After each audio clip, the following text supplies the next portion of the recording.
पाकिस्तान के मायानाज़ फनकार आतिफ असलम के हवाले से आपको एक अहम खबर से आगाह करते चलें। आतिफ असलम जिनके गाए गाने रूह को तस्कीन बख्शने का सबब बनते हैं और आप दुनिया भर में जाने और पहचाने जाते हैं, उन्हीं के हवाले से अभी एक अफसोसनाक खबर मिली। उनके वालिद का इंतकाल हो गया, जिसकी मुकम्मल तफसीलात आपको इस वीडियो में फराहम करने जा रहे हैं। अगर आप हमारे चैनल पर नए हैं तो चैनल को जरूर सब्सक्राइब करें और बेल आइकॉन दबाएं ताकि हर आने वाली वीडियो आप तक पहुंच सके। आतिफ असलम मौजूदा नस्ल के सबसे बड़े पाकिस्तानी स्टार हैं। वो आदत के साथ अपने डेब्यू के बाद से ही सामीन को अपनी गिरफ्त में लेने में कामयाब रहे। उनका सफर बहुत से नौजवानों के लिए मुतासिर कुन और रोड मैप दोनों ही रहा। उन्होंने आलमी सतह पर काम किया और पिछली 2 दहाइयों के सबसे पसंदीदा मौसीकार हैं। लाखों के पैरोकार के साथ आतिफ को दुनिया भर में मद्दाहों से प्यार मिलता है। आतिफ असलम एक मुखलिस बेटे हैं। उन्होंने हमेशा इस बात को यकीनी बनाया कि वो वालिदैन की पूरी मदद करें और हर अमल और हर तकरीब में शिरकत करने से पहले अपनी माँ को फोन करते हैं। आतिफ असलम वाकई एक तकलीफदेह वक्त से गुजर रहे हैं, क्योंकि उन्होंने अपने वालिद को खो दिया। ये खबर अभी सामने आई कि आतिफ के वालिद मोहम्मद असलम का इंतकाल हो गया। आतिफ असलम अलमनाक नुकसान से गुजरने पर मद्दाह उनके साथ ताज़ियत का पैगाम दे रहे हैं।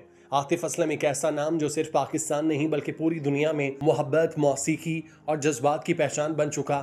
उनकी आवाज़ में वो तासीर है जो दिलों को छू लेती है और उनकी शख्सियत में वो सादगी और खुलूस जो शोहरत के बावजूद बरकरार रहना आसान नहीं। आतिफ ने कम उम्र में जो मकाम हासिल किया वो बहुत से फनकारों के ख्वाबों से भी आगे है, लेकिन उनकी कामयाबी का राज सिर्फ उनकी फ़नी सलाहियतों में नहीं बल्कि उनके किरदार, आज़ी और ख़ानदानी इक़दार में छुपा है। उन तमाम कामयाबियों के पीछे एक मजबूत ख़ानदान का किरदार है। आतिफ असलम हमेशा ये बात खुलकर बताते हैं कि उनके वालिदैन ने उनके ख्वाबों को हकीकत बनाने में कलीदी किरदार अदा किया। खास तौर पर उनके वालिद मोहम्मद असलम जो ना सिर्फ एक बाप थे बल्कि एक दोस्त, रहनुमा और ताकत का सरचश्मा। आतिफ अक्सर ये जिक्र करते हैं कि उनके वालिद हमेशा उनके साथ खड़े रहे, हर मुश्किल वक्त में, हर फैसले में, हर नए सफर पर। एक बेटे के लिए इससे बढ़कर और क्या नेमत हो सकती है। मगर अफसोस जिंदगी में कुछ लम्हे ऐसे आते हैं जो इंसान को अंदर से तोड़ देते हैं, और ऐसा ही कठिन लम्हा अब आतिफ असलम और उनके खानदान पर आया। आतिफ असलम के वालिद मोहम्मद असलम अब दुनिया में नहीं रहे।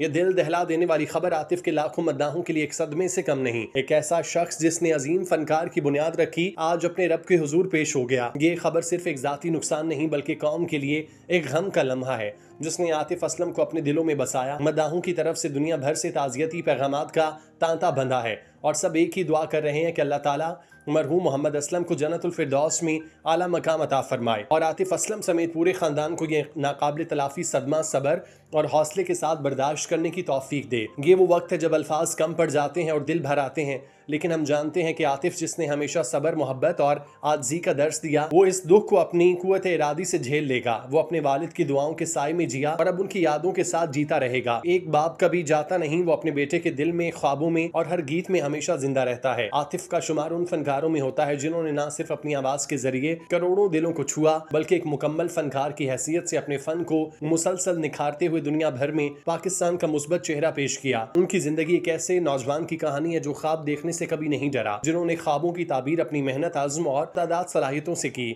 आतिफ ने आम से माहौल में आंख खोली, लेकिन ख्वाब गैर मामूली थे। वो इब्तदा में कभी गुलकार नहीं बनना चाहते थे। क्रिकेट उनकी पहली मोहब्बत थी और पाकिस्तान के लिए खेलने का ख्वाब देखते थे। यहाँ तक कि उन्होंने अंडर 19 लेवल पर अपने स्कूल की नुमाइंदगी की और फास्ट बॉलर की हैसियत से सलाहियतों का मुजाहरा किया। ताम कुदरत ने उनके लिए कुछ और तय कर रखा था। उनका रुझान बतदरीज मौसीकी की तरफ हुआ और कॉलेज के दिनों में उन्होंने गाना शुरू किया। गौहर मुमताज के साथ उनका बैंड जल मकबूल हुआ। आदत जैसे गाने ने पाकिस्तान और भारत दोनों में तहलका मचाया। अगरचे बाद में उनका गौहर से इख्तलाफ हुआ और बैंड टूट गया, लेकिन इस वाक़े ने आतिफ की खुद मुख्तारी और इनफरादी शनाख्त को जन्म दिया। 2004 में उनका पहला सोलो एल्बम जल परी मंजर आम पर आया, जिसने मौसीकी की दुनिया में एक नई लहर पैदा की। इस एल्बम में शामिल गानों ने आतिफ को रातों रात स्टार बना दिया। खास तौर पर भीगी यादें, मेहंदी लगाने वाले और दिल हारे जैसे गीत आज भी शायकीन के दिलों में जिंदा हैं। जल परी की जबरदस्त कामयाबी ने बॉलीवुड के दरवाजे भी आतिफ पर खोले। भारत की फिल्मी सनत ने उनकी आवाज को हाथों हाथ लिया और यूं वो पसे पर्दा गुलकारी के अहम चेहरे के तौर पर उभरे। उनके गाए हुए नगमे जैसे तेरा होने लगा, तू जाने ना, पहली नजर में, जीना जीना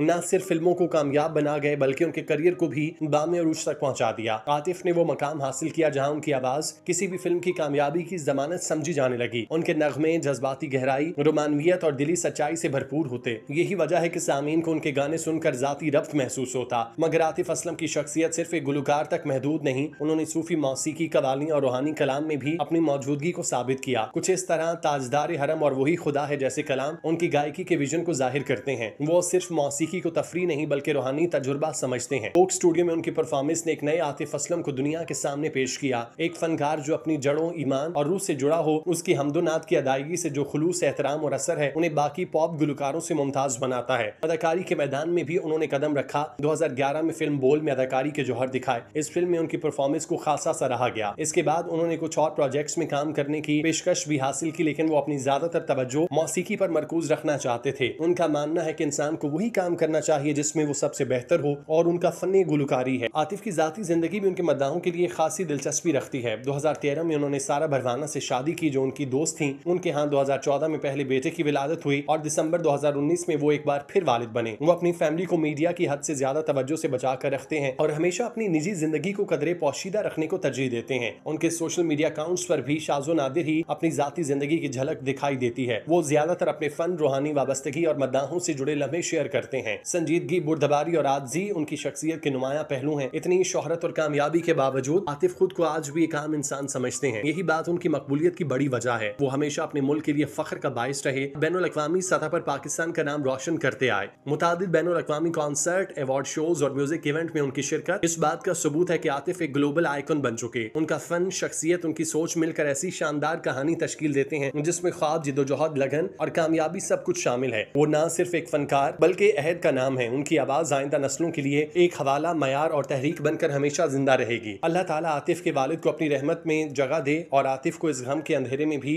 रोशनी का रास्ता दिखाए। आमीन।